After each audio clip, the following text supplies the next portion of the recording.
사랑하는 성도님들 반갑습니다. 좋은 수요일 보내고 계십니까? 계속해서 팀켈러 목사님의 내가 만든 신 나누고 있습니다. 근데 시간이 좀 길어져가지고 말을 빨리 할 수는 없고 오늘은 최대한 좀 컴팩트하게 한번 해보겠습니다. 오늘은 3장 우리가 다들 너무 좋아하는 돈에 대한 이야기입니다. 부제목은 그렇습니다. 풍족한 소유와 소비로도 영혼의 헐벗음은 면치 못한다입니다. 사실 너무 아이러니잖아요.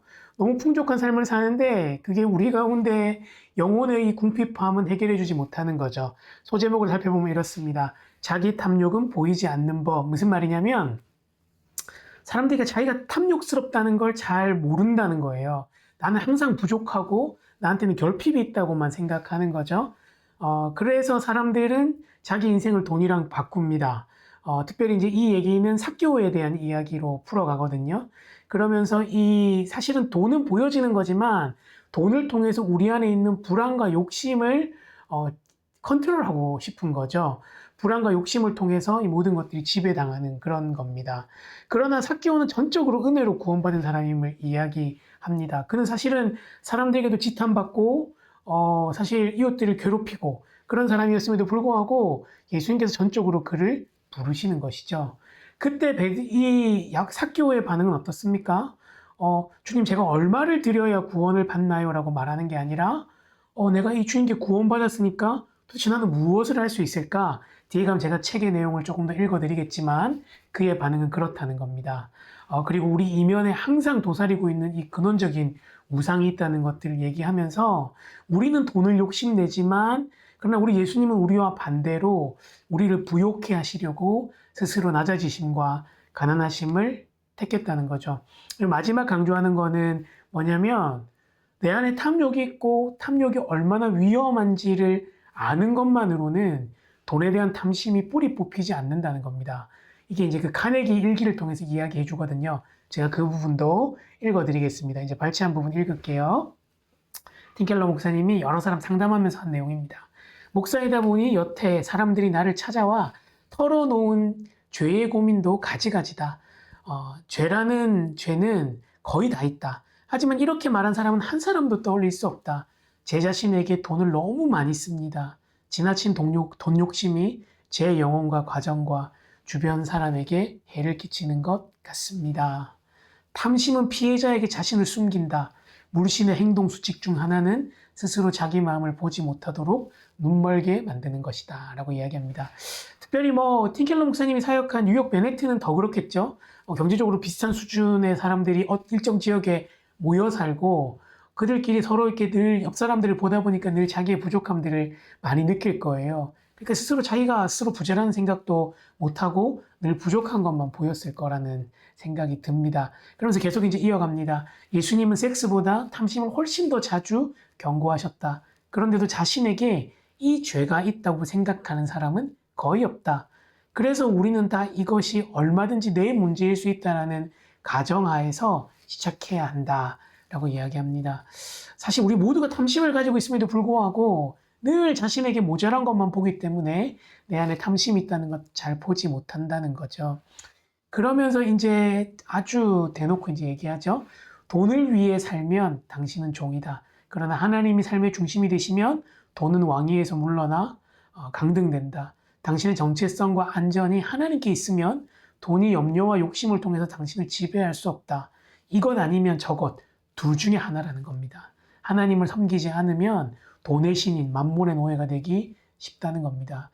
이 부분에서 저와 여러분이 좀 삶을 한번 돌아봤으면 좋겠어요.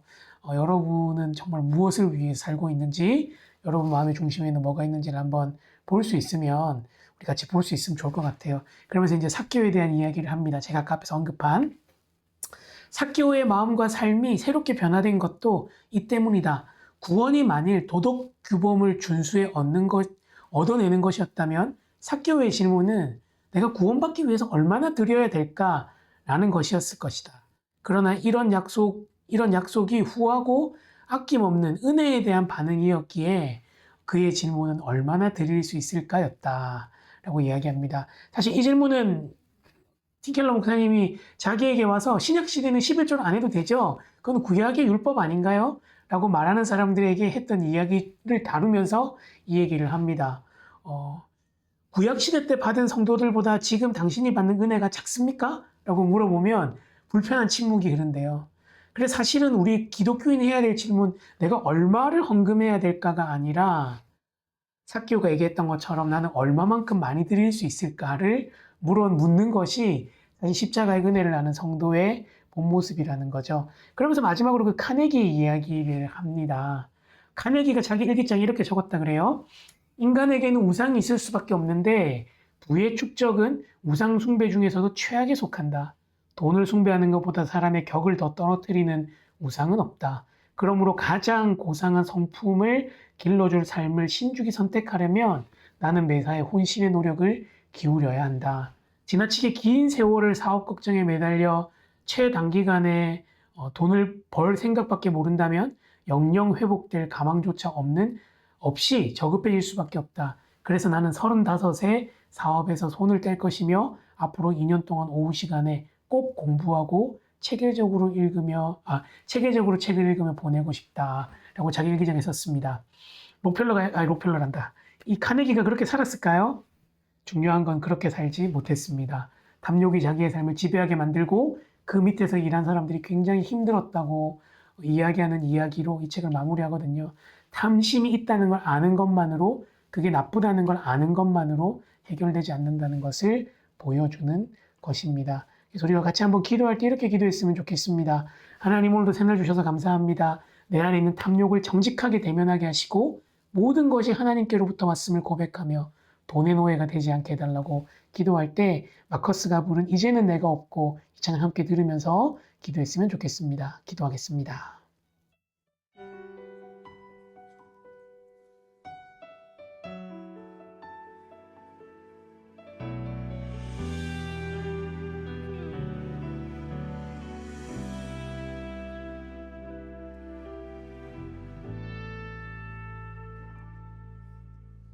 이제는 내가 없고 오직 예수님만 내 안에 살아계신 오직 예수님만 찬양하며 살리라 예배하며 살리라 내 안에 계시는 오직 예수님만 이제는